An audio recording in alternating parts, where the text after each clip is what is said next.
can be connected to not only a history course, but also maybe an English course um, also.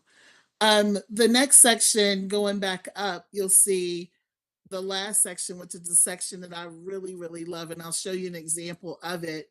It's called Skills in Practice. Skills in Practice is an opportunity for teachers to see how to teach that particular content. So we give them various ideas, various documents that they may be able to use within their classroom, and then also various graphic organizers to help students organize the information that they're learning. So let me give you a little glimpse of what these instructional guides look like. And I apologize for scrolling through. This is an example of the crosswalk. On this side, you'll see the 2015 standards as they were written. And then in the second column or second two columns, you'll see the changes that were made in the document, any change that or information that has been added or changed, teachers will see that highlighted in red. All of our instructional guides have been updated and they are now on the Virginia Department of Education's website. So it would not, Brian, at all be a problem for you and I to get together. And if I can give you some information so you can talk with Delegate Green so that they will have more information about what exactly we have in the instructional guides. This is not an updated photo of the website, but I am happy to say that we were able to post our last two instructional guides on Friday. So this website has been updated.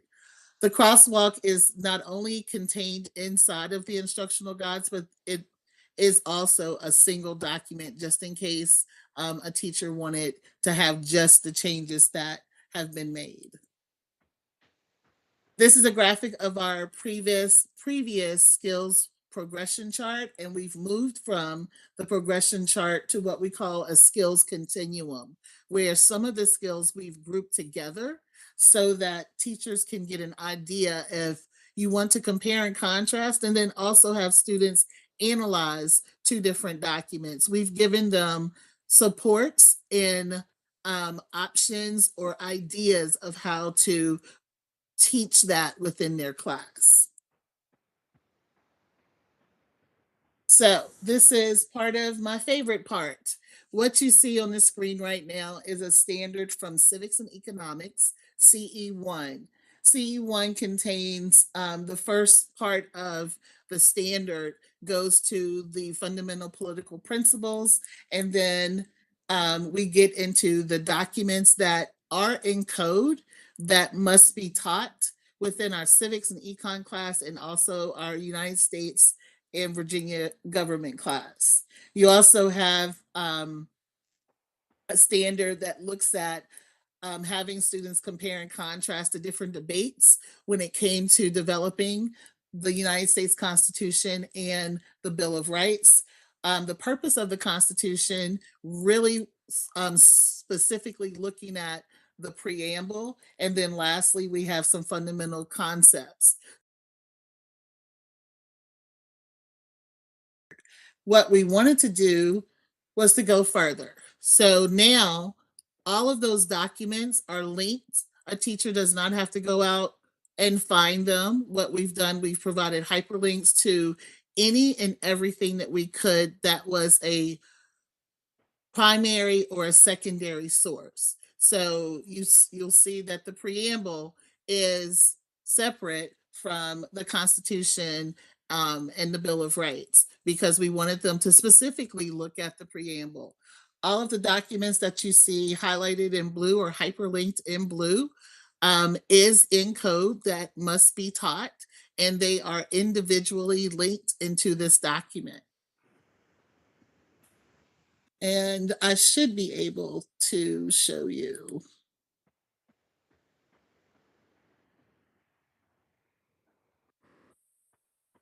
So when you click on the preamble link, you'll get the language of the preamble. We were able to also, for example, fundamental concepts. Computer's going a little slow. We were able to link to a graphic organizer from the Bill of Rights Institute, which goes through those many of those fundamental concepts. So this is really great support for our teachers, where they will be able to find, not have to go and find these documents for themselves. We've linked into the instructional guides. This is an example of what we mean by understanding the standard. So you'll see that there is content for all of the standards that were listed above. You'll see that there's an explanation in our previous curriculum framework. This is where you would have found the essential knowledge and the essential understanding. So what we've done is we've combined them and put them under one section called Understanding the Standard. This is an example of what I was talking about with concepts and connections. We've added to that also, and I apologize for skipping over it. We've added what we call supporting questions. Many times within a class, it's difficult for teachers to develop their own questions. So what we've done is we've provided some starter questions for them. So for this standard in particular, these are about 7 questions to kind of start a teacher off. Many of our teachers are new, and this is a great support for them. They can either use them during their lecture, they can use them checking for understanding, they can also use them on any of the assessments that they may develop for their classes. And then lastly, or second to the last, we have what's called skills in practice. This is what I was talking about, providing learning opportunities or examples of learning experiences for teachers. So in that first bullet, you'll see that we're asking or giving the idea to teachers to use excerpts from the Constitution, founding documents, and other primary sources that illustrate the fundamental concepts and principles of the United States government to analyze and identify examples of due process, equal justice under the law, equal protection, elections, representative government, limited government, the right to private property, the rule of law, the supremacy clause, and separation of powers. Students have to know more than just the definitions of these terms, of these concepts. So what we want them to be able to do is to look at the primary or founding documents and find examples of that terminology. So it's more than knowing the definition, is actually applying what you're learning about that terminology or those concepts and finding examples of them in the founding document. So we're looking at not just vocabulary words and definitions. It's more than that. It's an application of the skills. So for all of our standards, we've given teachers or provided support to them in what we call learning experiences, or actually putting the skills in practice and connecting it directly to the content. The very bottom of this page, you'll see where it says additional resources. This is one of many resources we are hoping to link into this document. On June 9th, we will hold a meeting with our external partners, and they will be able to provide resources to support the instruction of our teachers, and they will be linked in this document in that blue section. Um, right now, we have about 112 external partners, and Alice, Dr. Riley has represented the commission before with our review and revision of the standards, but we're looking to each of the organizations or the entities to be able to provide resources. At that meeting, I will provide information and an orientation as to how different organizations can do that. So looking towards Delegate Green's legislation or proposed legislation, if what we have is not sufficient, we can go at it two ways. We can look at providing resources that will be linked to the instructional guide for grade 12 government courses, or we can also look at information that would be able to support understanding the standard or questions. I'd rather really look at resources, much like that graphic organizer that I showed you about the political concepts, because that would be something very tangible for teachers to use in practice in their classrooms. A question for you, Kristani, before we move on, speaking Yes. to Delegate Green's bill. Is that something that we would need legislation for to include those, or is that something that the VDOE already has the ability to incorporate because it's expected to be part of the curriculum? Would you be able to clarify that for us? Local government, local and state government is already there. And I just really would need to know the specificity that the delegate is looking for. We go into local government pretty in depth, more than we have in the past.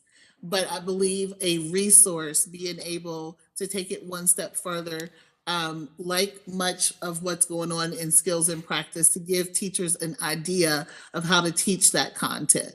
Alice, you have a question? Thank you.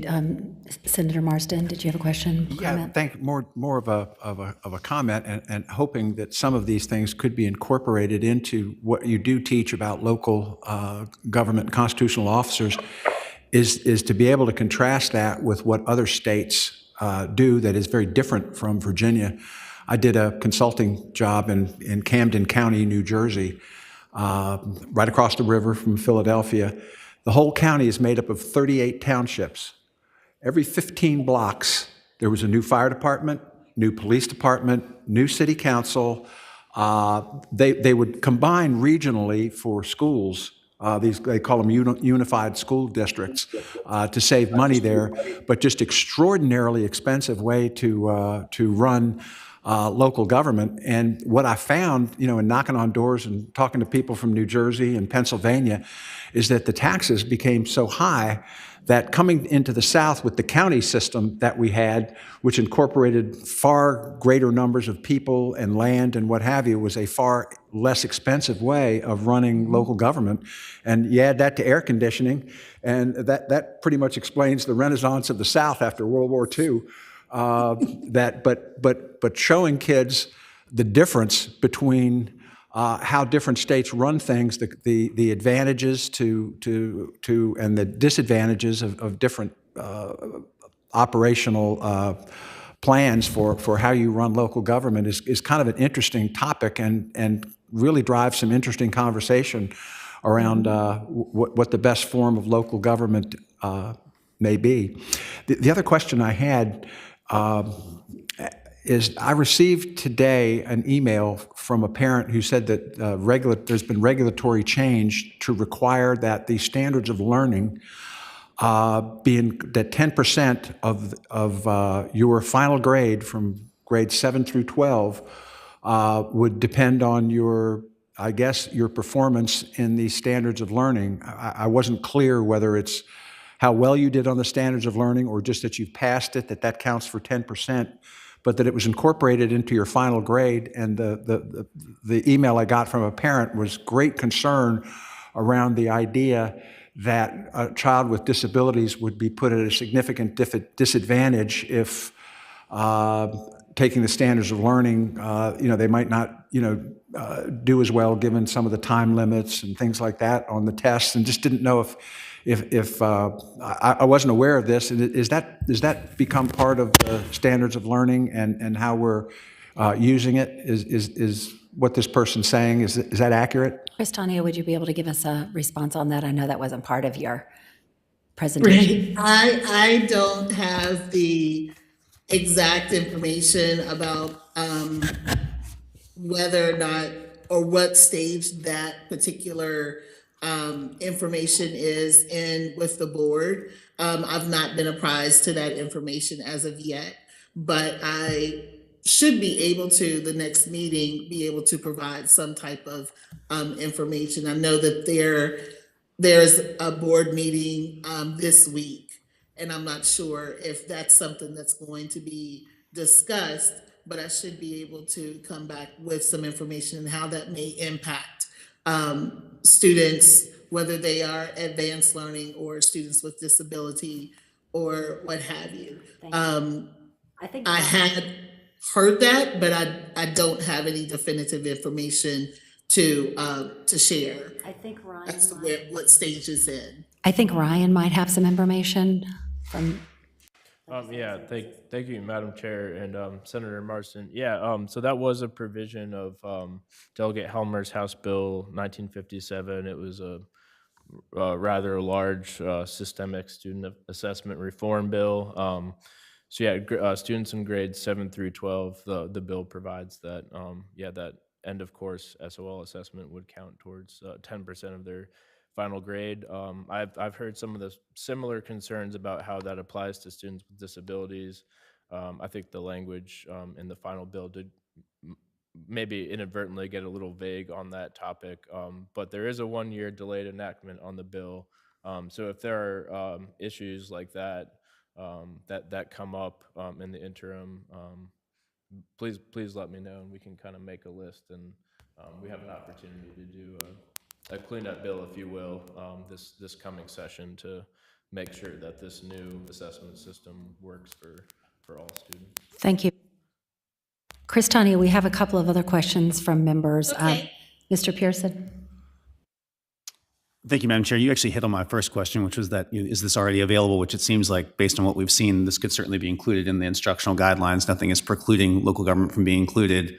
But looking back at the specific bill, if that is the goal of the patron, is to keep the flexibility in place, but to have this incorporated more into the guidelines or the standards on line 240, I mean, could you not just change the shall to a may? Maybe that's a question for council, but that seems like it would accomplish the goal without being overly prescriptive.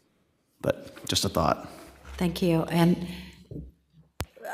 as I recall, because we update these standards at specific times throughout, I think it's every 7 years. Is that correct, Christania? That perhaps Yes, ma'am. it might be more appropriate to put this on the list of things to be done in the next update. Is that also something that could be considered as opposed to just piecemeal adding stuff in every year?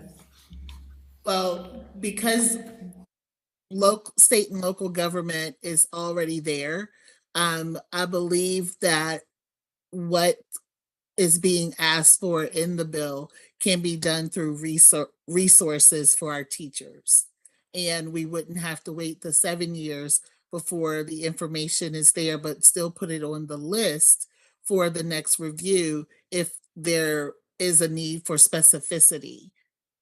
Thank you very much. It's something that can be done now through resources. Okay, so that's good to clarify that it's not necessary, but it certainly could be additive in the future. Mr. Dillard, you had a question or a comment? I have, I have a question for Christonia. One thing, she's always been on our commission, and I guess this Marilyn Hill is the representative from the department now? Question? I cannot answer that because I also believe that Christonia? Christonia was going to be a member as well, so I don't know. I am attending to provide information. I've not received anything formal. I have always been on the commission for the past 11 or 12 years, but I've not received anything official for this time. I know that with the different changes in leadership, we had some chiefs, I believe it was, that were assigned, and I was just told I was able to start coming to the meetings, but I have not received anything official. Okay, thank you for clarifying that. I understand that Ms. Riley online wanted to ask a question or make a comment about this specific piece that we were talking about. You're muted, Alice. Madam Chairman, I want to let the commission know that I'm in absolute total support of this particular bill. And the reason for that is that the opportunity in state and local government is where students can actually take part in the legislative process. It's hands-on, and there are all kinds of opportunities at state and local government level where kids can take an active role in the decision-making process. And I can tell you, over the years, the government teachers barely get to state government, much less local government. It just is not taught. And if there's anything that we can do is, as a commission, to help promote the study of state and local government, it seems to me that this is a little step, perhaps a large step in the right direction to have it in code that we will do state and local government. And I recognize that it's in the standards of learning, but this would, I hope, give a little punch to make sure it's actually taught. Thank you. Thank you so much, Mr. Dillard. Alice? Thank you, Senator the floor. Boysko. To support Christania saying that it's already there, the standard for Virginia Government 10 says that it is state and local government structure, function, and powers. The student will apply history and social science skills to explain the organization and powers of the state and local government as described in the Constitution of Virginia by, and then it has 3 subpoints. So I think it's there, but I do think in understanding the government, that is probably where we could beef it up to include that very easily. There is a link. Virginia local governments vary in type, form, of organization, and responsibilities, which if you click on that link, it goes to a website that has a link for every county government there. I'm not sure that teachers would necessarily do that. So I think under understanding the government is and concepts and connections would be a great place to really beef that up to meet what Delegate Green is trying to get to. So Alice, I just want to get your feedback. Do you feel like legislation is a necessary thing, or do you feel like the charge is already in the code? I'm just trying to understand differences of opinions about this as we move forward on it. I would agree with Mr. Dillard that anything to support this would enhance it, would be beneficial. One of the challenges that you're finding is that if you teach an AP government course, of which there are large numbers in Virginia, those teachers seldom get to state and local government. Thank you. And so I think this would cause it to happen. Okay, thank you. Are there any other questions or comments from members of the committee on this specific issue around incorporating language and in a bill that would include the local governments at, in the next session, or perhaps work through the resources that Christania was talking about? Just wondering if we have a consensus or if we all have different opinions. Yes, Delegate Oates. I support that we would bolster state and local government in our curriculums. And I'll give you a perfect example. I go into my community and there are adults who call me congressman. So it is necessary that people understand the different levels of government. Mm-hmm. Madam Chair? Yes. I think any chance you get to reinforce, if it's in the code, what usually happens with state agencies is that after the General Assembly goes through the reconvened session and what have you, and the bills are about to become law, the different agencies will send their legal folks around to train everybody in what the new laws envision, and to have this emphasized by those individuals and have that come down to teachers, I think certainly does no harm and could potentially be very beneficial to get people to understand the importance of local government. Great, well, thank you for that. And Ryan, I would just suggest maybe we should have a conversation with Delegate Green and see where we can go with that. Kristania, as far as your presentation on your update of history and social studies, I know we kind of stopped you in the middle of it. Did you have further items to report on that specific piece of the agenda? No, ma'am. The only thing that I did want to emphasize is that at our meeting on June 9th, which will be either virtual or at the Museum of History and Culture, it will be from 10 to 1 on June 9th, where we're looking at our external partners. And I would love to have representation from the Civics Commission to learn all about that and how to not only with this proposed legislation, but looking at our civic strand for our elementary students, and then also our civics and economics course and our government course, any resources that the commission may want to sponsor or give us ideas to link into our instructional guides to support civic learning in our classes. Would you be able to provide that information for our committee members, and hopefully we can have a number of us representing the commission there if possible? Thank you very much.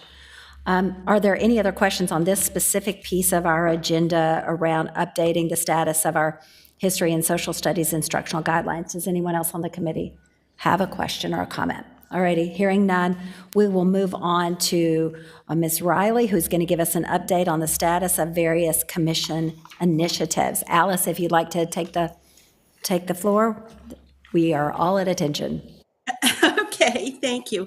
I was charged to look at 3 different items. First, I have a question. Ryan, were you able to forward those documents to the commission members? Madam Chair, yeah, there are printed copies of the materials in your packets. Okay, thank you. So the first item had to do with the controversial issues guidelines. And I was asked to speak with VAS, the Virginia Association of School Superintendents, to see if they could, if they were interested in working with us on this. And after speaking with the executive director, Dr. Scott Brayburn, the thought basically was the superintendents right now have a lot on their plate, dealing with the Virginia Literacy Act, dealing with the changes in accreditation, dealing with the new standards coming out, and there's a couple of other things going on.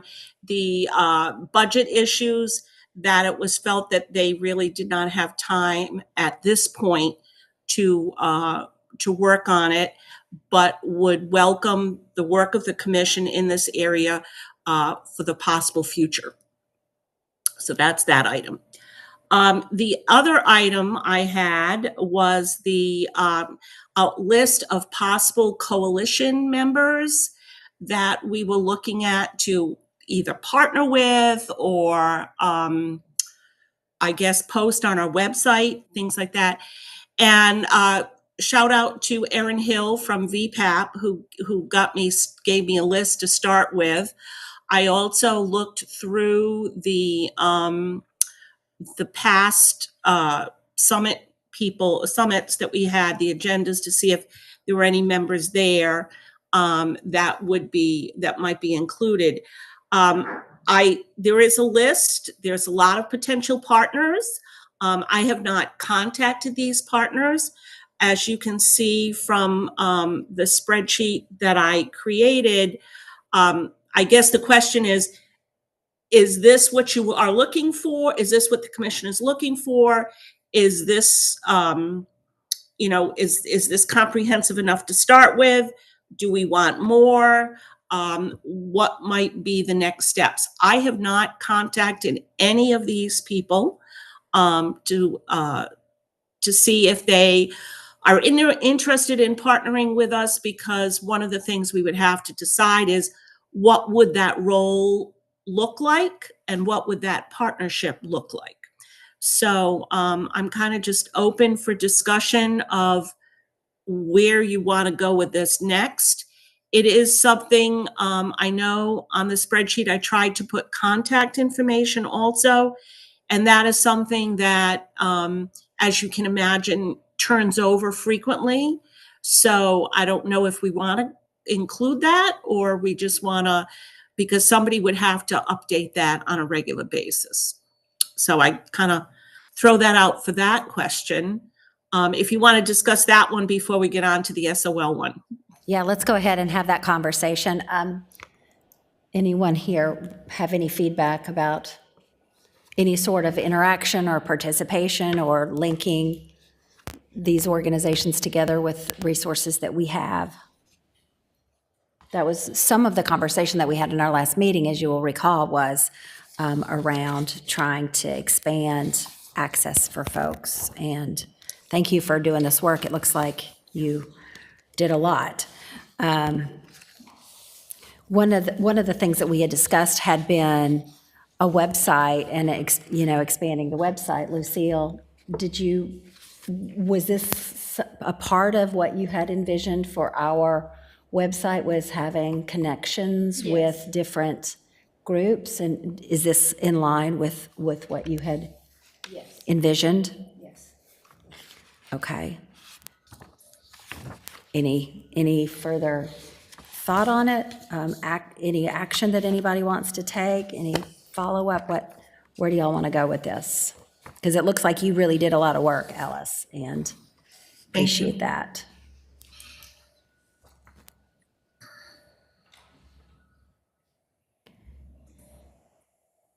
Anyone have any feedback? No. Well, I think it was I think it was good work. I think it is important that we are building connections with folks. And one of the things that I'm very happy about was, with the Virginia Public Access Project being willing to help host information for us. And Lucille, you were mentioning something about a possibility for us, that this might be a good time just to bring us up to date on that while we're talking about it. So, and the VPAP is willing to they're willing to do two things. One is give us a page on their website for so we'd have a website page on their, on the VPAP site. And or they would be willing to also design one, because so much of what they do is what we're trying to do too.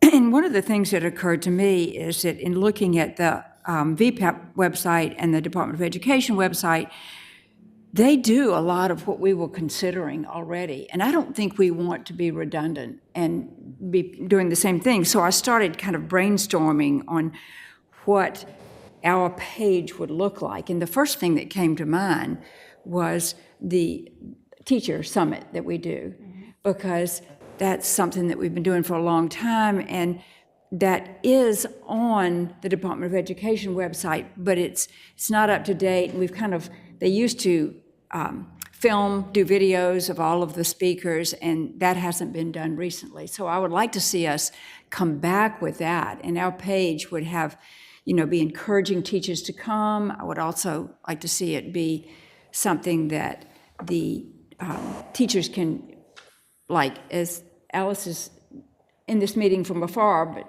people who live in Southwest, or teachers in Southwest Virginia, it would allow them to attend in greater numbers, and then also be able just to if you can't get there that day, to be able to still get that information later. And the idea of who we partner with is also something that isn't fully covered in some of these other sites. And so I think that the first thing that we need to do is say, what are our resources? Because that will tell VPAP what they can do for us. So it's going to be a lot less expensive to put a page on their site than it would be to develop our own site. But they have to know what we have, and they can have that ready in time for the Teacher Summit if we can come up with a figure that we can give them. And also, they mentioned what kind of advertising do we want? I mean, in order to publish it, Facebook ads, other type of ads that might bring more teachers to the summit and bring more people to this page to see who we partner with. Another thing I thought of is I was happy to see that Alice has League of Women Voters on there, because at least in the Richmond area, and I think in other areas around the state, League is going into schools to try and get all high school students registered to vote, and that's key in my thought. So that's something that this page that we have on another site, if we decide to go that way, would be helpful with. And I really welcome anyone sending me information that's not included on these other sites that would be specific to the Civics Commission that we could put on this website. I thank you for that. Yeah, I like the idea of us having a hub of information where teachers or interested people in the community who want to be more civically engaged could come to trusted sources that are, well vetted and respected by all different kinds of people that are not going to have a partisan bent, but really interested in just providing straight information and facts and connections with organizations where they can continue their information. I think that you've come up with a good group, the Colonial Williamsburg, the Mount Vernon, Monticello, Montpelier. I just think there's a lot of good connections here that perhaps we could help share that information for people who are interested in becoming more active and engaged in civic education overall in Virginia. I think it's a good idea. And I think hosting it on a website is a logical way of doing that. That shouldn't be too cumbersome or burdensome to anyone, I would hope. So what is the best way for us to go about finding out? You need to put your mic on. What's the best way for us to go about finding out the resources that we have so that we can begin to, and whether the commission wants to go that route of having a page on the VPAP site? So Ms. Riley has her hand raised. Perhaps she has some responses for us. And then I have Mr. Dillard, and Ms. Oates also Delegate Oates wants to speak too. So I'm very grateful for VPAP. I love VPAP. I truly support VPAP. They have some wonderful resources. I do think there needs to be some discussion, though. One of the reasons why I say that is the John Marshall Center for Civics at the Virginia Museum of History and Culture is trying to become a hub for civic education. So I don't know how the commission figures out and discusses who we partner with, where we go, but I would say VPAP and that group at the Virginia History Museum would probably be the two that we would have to sort through. Thank you. Mr. Dillard, followed by Oakes, and then Mr. Pearson. Madam Chairman, just for the record, the last teacher seminar was in fact videoed, and it got as far as legislative services. Whether it got any further than that, whether it ever got to Department of Education, I do not know, but it was recorded. Thank you for that input, Delegate Oakes. Yes, I was just going to say that this list doesn't, we could include local government resources on this list, which could enhance what Delegate Green is trying to achieve as well. So we could, expand this list. Right now, it appears to be more federal government oriented, but, you know, we could do that. Thank you. So like something like VML, the Municipal League, or VACO, a link there so that there are direct connections to local governments. I think that's an excellent idea. Thank you for that. Mr. Pearson. Thank you, Madam Chair. Just a thought as I'm looking at this list and we're talking about making resources available. I think one thing, someone mentioned duplication earlier. I think there is certainly a risk with this many folks, in this space of duplicating efforts with the best of intentions. And so at some point, I don't know if it's part of the teachers' conference or it's part of a different event or just a working session of getting some of the folks from these organizations in a room together to have a discussion about what are they doing, what are their best practices, what programs do they have that are most successful, where are their potential partnerships with things that VPAT might be working on that the John Marshall Institute or others could be working on together. I think that could be helpful for both for just civics education more broadly and also for things like if there is a budget ask, it's better if it's one ask rather than three people asking for the same thing, as the appropriators in the room would probably agree, I would think. But it's just a thought of something that we could try to convene or see if there's someone that would be willing to be a convener of that type of discussion. That's an excellent idea, and I certainly wouldn't want us to move forward without having a collaborative approach to this to make sure that we're all in the same frame of mind on what we're trying to accomplish. Alice, do you feel that you might be able to make some initial conversations with the entities to see if there would be an interest in pursuing this? I guess I would need some guidance about pursuing what. Okay, yeah.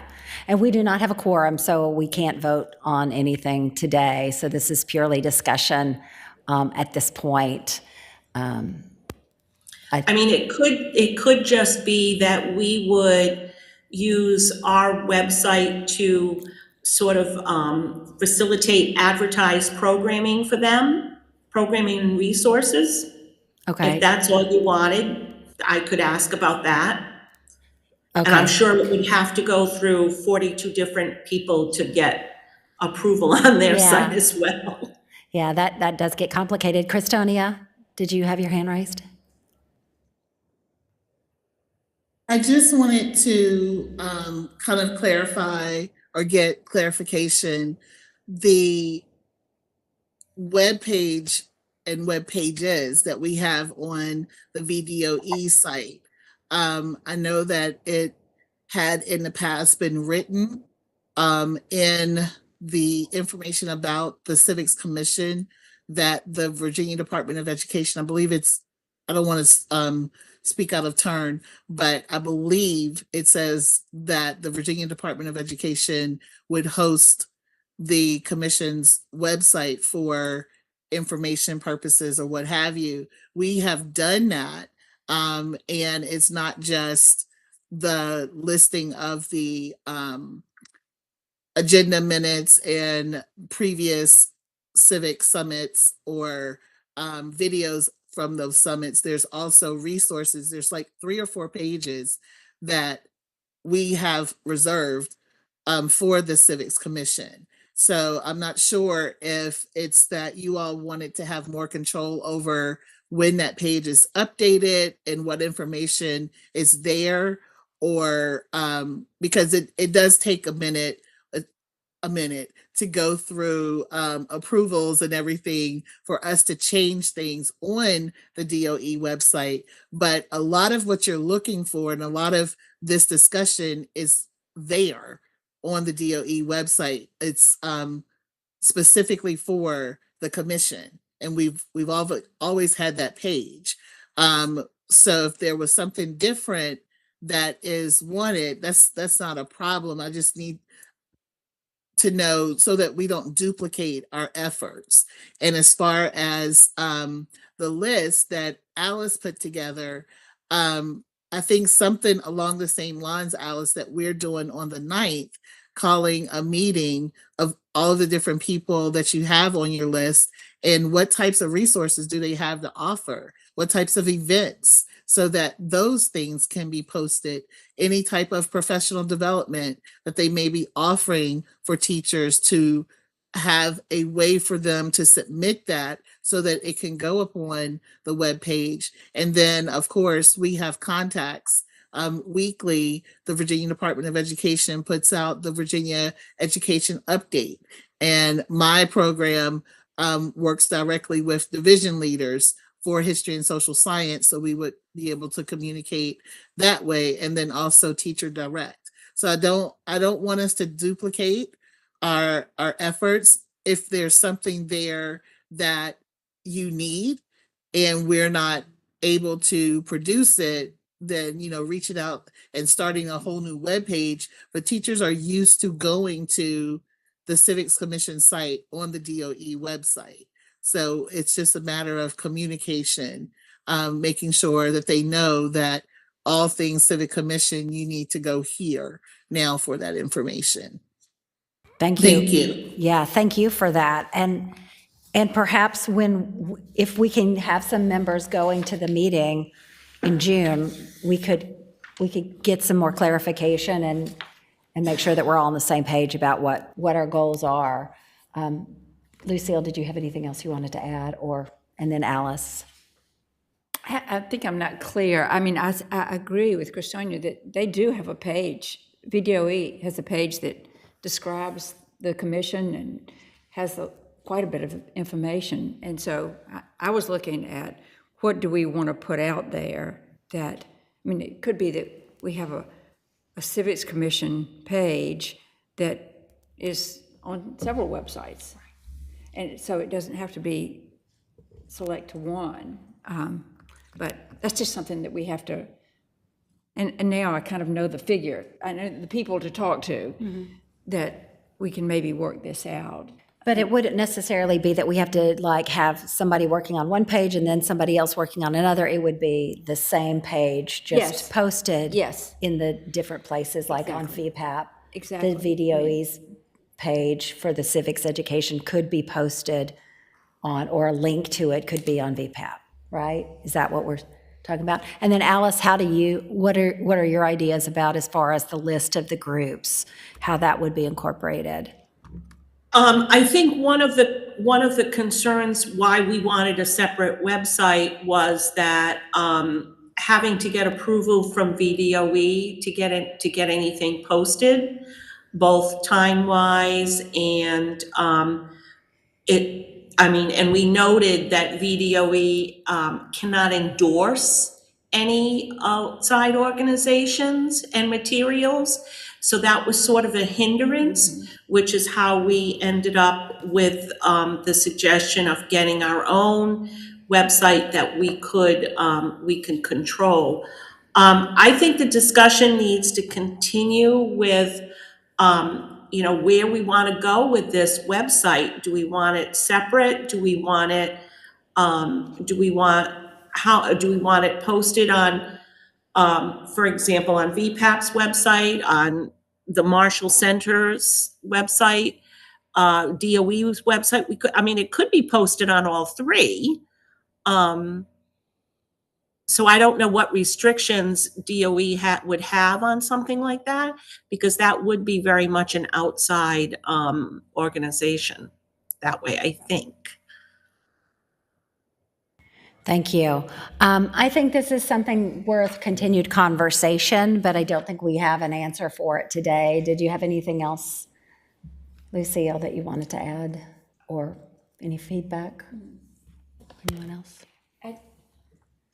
I'd just like to know next steps that we should be taking so that, Yeah. not reinventing the wheel again here. Absolutely. Absolutely. So there is the meeting coming up in June where, and Christonia, you can give us clarification if this might be just a conversation piece within that meeting, that we could just talk about how we're providing information to the public and other teachers and educators.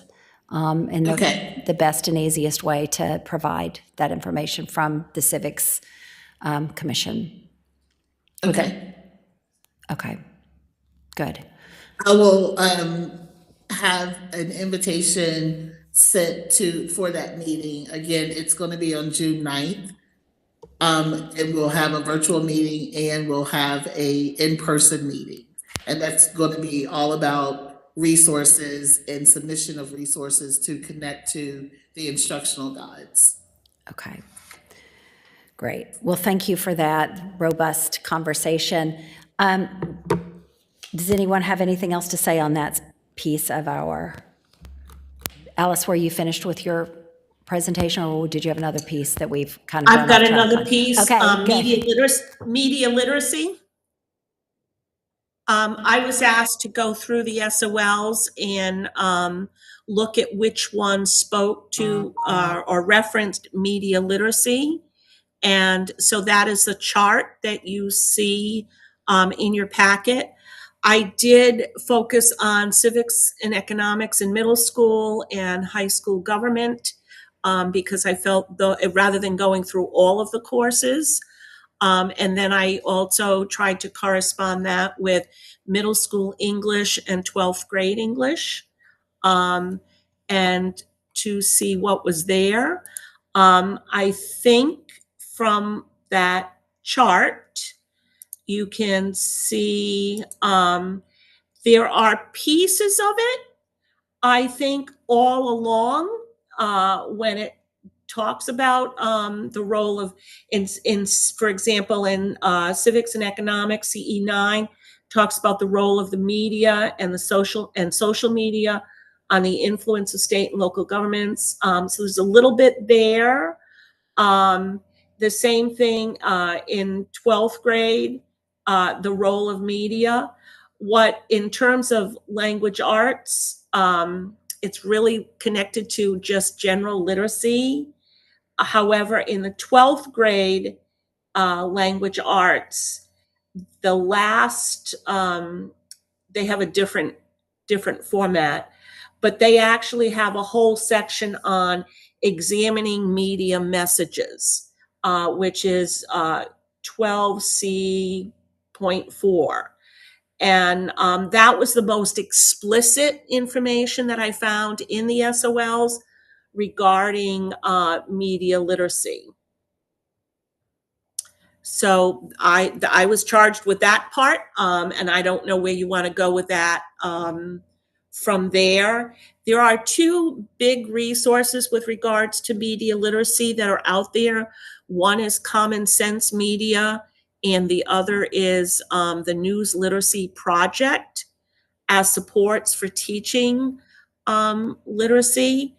I don't know if those are referenced at all in any suggested instructional resources from DOE. Once again, I think that's part of VDOE cannot endorse any particular outside organization. So that's what I was charged to do with. I don't know what the next steps are. Again, you really took off a big chunk of work, and this is really impressive to be able to see it all broken down. Are there thoughts or feedback from anyone on the commission who wanted to discuss this? Mr. Dillard? One question of Alice. I don't see the Virginia Press Association on your list. Was there a reason for that, or should they be added? On my list for coalition partners? I think that's what, Yes, this long sheet. No, just didn't have it. Okay. okay, on the SOL and media literacy piece, the large spreadsheet, I'm very impressed to see that you were able to identify critical thinking and building comprehensive knowledge and skills. And I think this is really interesting to see that you've done this.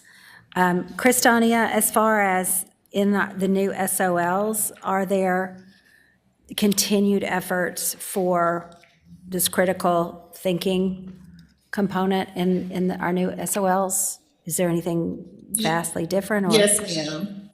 could you give us a little We update tried on to that? stress that.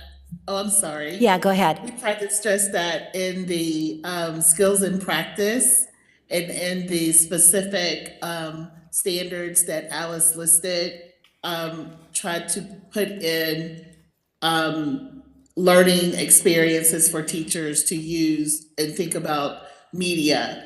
There was a big effort during the development of the standards to really look at the role that media plays in not only influencing citizens when it comes to the electorate, but also influencing legislation and legislators. And then how all of that may play out. So we have some learning experiences that speak directly to that. That's a really great opportunity for us, especially coming from, if it could come from the commission, really looking at some units or lessons to help teachers teach that, because it can go many different directions.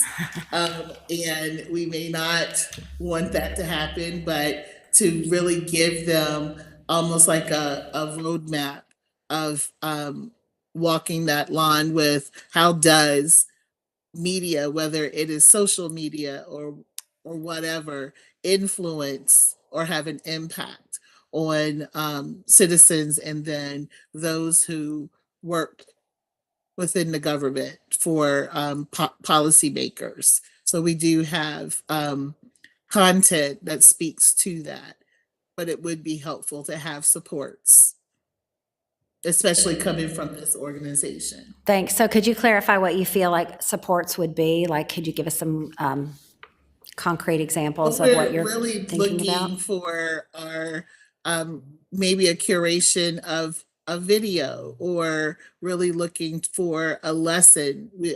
The commission may have some teachers in mind that can write a lesson or two around this topic, and that would be something that we would be able to link in to the instructional guide for that specific standard. So you don't have to go searching for and putting something together. It would be right there in the resources, because it is a very important topic that a lot of teachers may struggle with.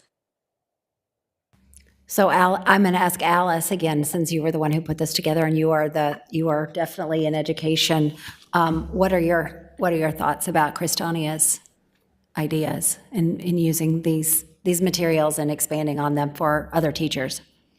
Well, I think we have a teacher who is a member of the commission. So I would, and I can't remember his name. He was here at the last meeting. I would work with him to see what he has and if he has any recommendations. Otherwise, it would be looking at what the external partners and maybe what I think Christania is trying to ask is for the commission to sort of put their stamp of approval on something to that might be used, because VDOE has certain parameters of what they can actively endorse that way. So the idea here, I'm just making sure that, and anybody else who might have a question or want to clarify, just we would communicate with a teacher who could provide examples that they use in the classroom and put our recommendation saying this is something that the Virginia Civics Education Commission feels is important. Is that what we're talking? Is that what we're talking Yes. about? Okay. Yes. Has the commission done that kind of work in the past? Have we ever engaged in that in the past as a commission? I was going to say what the commission has done is had groups and organizations share materials at the summit. Okay. That have been with teachers at the summit, and then those might, if it's a presentation, would get posted on the website. Okay, that's helpful. So this could be a piece of the upcoming summit then, perhaps. That might be a good way of doing it. Does that seem right? It's Benson. That's a great idea. Benson, okay. And our teacher is Benson Redmond, and he is not here, but He doesn't know that he's being voluntold. I mean, I would be happy to work with him on it. Okay. But if he's a government teacher, he probably already has stuff that we can use. Okay, that's great. We also have our former chair who is no longer on the committee, but True. Senator Schuyler Van Valkenburg also is a Richmond area government teacher as well, and we might phone a friend over to see if he might have some examples as well. So we can look forward to that being incorporated into our summit in the fall, right? So thank you. Alice, you have been very busy, and we appreciate all the work that you've been doing. Thank you very much for really doing your due diligence. The next piece of our agenda is Senator Marsden is going to give us an update on work that he's been doing with George Mason University and a civics education course. Senator Marsden, you've got the floor. Thank you, Madam Chair. As you might remember from the last meeting, I briefed the commission on work I had done several years earlier in coordination with George Mason University to create a civic education course at the college undergraduate level, kind of a hands-on, figure out your own course from a list of topics and activities and what have you, to expose yourself to civic education here in the Commonwealth. Anything from going to school board meetings, introducing a bill in the legislature, testifying, going to visit the electoral board, all of those kinds of things, and learning about what local and state government do in the realm of civic education. And during my first discussions with the university, wanted several $100,000 to do this, and then I happened upon calling for advice former Delegate David Ramadan, who is a professor at the Schar School of Public Policy, and he says, "Nah, you don't have to go to the administration. We can do that right here at Schar, and we don't need that kind of money to do it." And so we settled on the idea that for $50,000 that we could create a course that would be taught over 2 semesters, and they had some ideas of their own, which I think were very good. And in expanding this. So we had a meeting. Randy helped put it together with VPAP and the Sorensen Institute, several members of the commission, and former Delegate Ramadan. And what we agreed on is that they could get started on creating the course, and they've been provided with $15,000 to begin that process of developing the course. And the only thing I asked was that, to incorporate some of the ideas we had, but to certainly, exercise their own judgment. This is their profession. And, but that it would come back to the commission for comment and approval to make it somewhat of our official position. And then we can decide whether to pursue the other $35,000 through a budget amendment that would sort of make this kind of our official course and give some kind of weight to the commission to put on the websites as we've discussed, to say, hey, this is the work that that we do, and so that we'd be able to comment and approve that, and hopefully there'd be a budget amendment that would come out of the commission if we can get a quorum to vote on that. That would specify just exactly kind of what we're looking for here. But they have begun the process of establishing what the course would look like. And I think the interesting thing is, whereas my vision was somewhat limited in terms of starting with a small group of students and what have you, theirs was a little more expansive in terms of offering this to any college or university in the Commonwealth to take advantage of, and not just George Mason students, which I thought was a good idea. And we'll see what they come up with, and hopefully before the end of the year, giving us time to comment, prepare, let them go act, make any changes, and what have you, that we could make a determination based on the vote of the commission as to whether to adopt this, ask for the additional $35,000. I've talked to Appropriations Chair Luke Torian. I will be talking to Finance and Appropriations Chair Senator Lucas about the $35,000 that we would need to complete this process.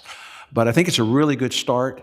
I think it's going to be maybe a little bit bigger than I had originally envisioned, which I think is a good thing. And I think it could really set this commission up. And my only request of them is that a lot of it be hands-on, which I've made that point, and not just an academic thing where you're getting lectures and what have you. You get to get out and see and do things. And they seem to be, comfortable with that, and that it just not be a course within the major of political science, that it involves that they try to apportion it out so that folks who are chemistry majors and math majors and language majors, English majors, that it won't just be for those individuals, because what we need to do is spread it out, spread that knowledge out amongst all students. And it would probably, be an elective. Maybe it would count towards a degree in political science, but the whole purpose would be to maybe get 100 or whatever it is kids a year in the Commonwealth from different universities. And also we had on the committee, there's a Civic Education Institute at George Mason, at James Madison. And she was involved in the conversation and seemed enthusiastic about it. And so we might have kind of a natural informal partner there with them. So we're off and running with that, and we'll just see what they come up with and see what the commission approves of as they move forward with the course. And I'm hoping that what students will have is an ability to choose from, say, 4 columns of ideas that you add up to 100 points, and that becomes your individualized course. Some of it individualized, some of it group learning, but that way it could be self-directed and memorialized on your cell phone to send in to the professor and what have you. But I think for the investment we're looking at here, it's more reasonable, and I think it's a good step in promoting civic education at a level where people are getting ready to go out into the world. Because right now we teach it in the 8th grade, and then we teach government, which is a kind of a different thing. And but I go to so many political events where everybody there is at least as old as I am. And we need to get younger people involved and to get them started at an earlier age with civic engagement. So that's the plan at this point. That's excellent. So, Juliet here, my intern, is a college student at UVA. You're envisioning that if she were participating in this program, she might be getting credit as an intern in a senator's office, for instance, or bringing a bill forward, exactly. or some other engagement with government at any level. So maybe the Board of Supervisors or one of the constitutional offices as well. Is that the gentleman to my right here years ago started a program in Fairfax County for high school students where you would get credit for participating in a political campaign, the political party of your choice. But I think it was 5 hours, Jim, that and what have you, is that might be a choice for people, based on where you're from and what your political beliefs are, but to not make it of any one particular persuasion. And so let's just see what they come up with and have them. And what the plan would be is in a fall meeting or whenever we have our next one, is that former Delegate Ramadan and now a professor there could come and present what their ideas on the outline for the course that we could comment on and approve, and then make a decision about a budget amendment to come through in the name of the commission, which always does a little better than those coming from individual members of the legislature. That's excellent. Does anybody online or anybody in the room have a question or a comment about that? I'm not seeing any. Well, I appreciate your initiative to work with Delegate Ramadan, former Delegate Ramadan. I actually have run into him, and he told me that this was in the pipeline. So I'm really pleased to hear that. That's really great. Thank you, Senator Marsden. We have a piece here for additional updates on subcommittees. Do we have a point person to give us any updates? Has anyone in the staff gotten a feedback that we have any further updates from anybody. Ryan? Yeah, Madam Chair, I just kind of put that on the agenda to see if anyone else did have anything. I haven't heard anything. You obviously got very comprehensive update on the website, the media literacy, the coalition building, the higher ed civics. The only one that I think we haven't heard from yet is the student involvement. Mr. Redmond is has been appointed the chairman of that one, so I can follow up with him to see how he wants to proceed this summer. But otherwise, I think you've gotten updates on everything else from the members and chairman of the respective subcommittees. Thank you so much. So that would move us on to the 2025 Teacher Summit discussion. And if anybody has any feedback for us. Yes, Lucille. While we were talking today, it would be interesting to have the summit around media literacy. It's just a thought. Media literacy. And your idea would be to really make that the theme? I like that. I think we all need more media literacy. I'm not going to complain about that one. Christonia, what kind of feedback would you have? Would that be something that you think would be interesting to teachers and to educators to be able to have I more? love that idea. I really, really love that idea. And I would recommend that I of course want civics and government teachers to come, but also share the communication with our English teachers, since it is very heavily in their standards, and they probably deal with it more than our history and social science teachers. I don't want to, if we have limited space, I don't want to not have a social studies teacher be there, but I think it is an opportunity for collaboration amongst the humanities teachers, amongst the English and civics and government teachers, to share ideas. But I love that idea. I really, really love that idea. Media literacy as the theme. I think it's an excellent theme too. Alice, you had your hand up?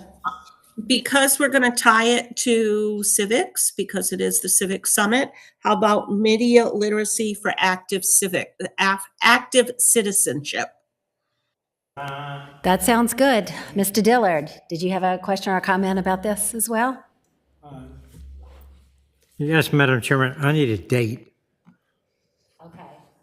Yes, I don't have a calendar with me. we need to set the date for the event so we can actually get And then if moving I on run it. into difficulties or something, I can maybe change it, but I need to start with a date. Okay. You usually have it like on a Thursday after the election, or certainly the next week. It's within a week of the election, something of that nature. Madam Chair? Yes, Senator Marston? I think part of the Teacher Summit has always been a couple of professors coming in, Holsworth and the gentleman from CNU, to come in and kind of recap what happened in the elections. Holsworth. And Holsworth and, I'm blanking on his Kidd. name. Yes, thank you, Quentin Kidd. And that they have usually been, made a presentation. So after the election would be probably the ideal time to do that. Okay, so we are looking, the 6th would be the Thursday after the election, or the 13th would be the following Thursday. At this point, I don't have a lot of other things on the calendar.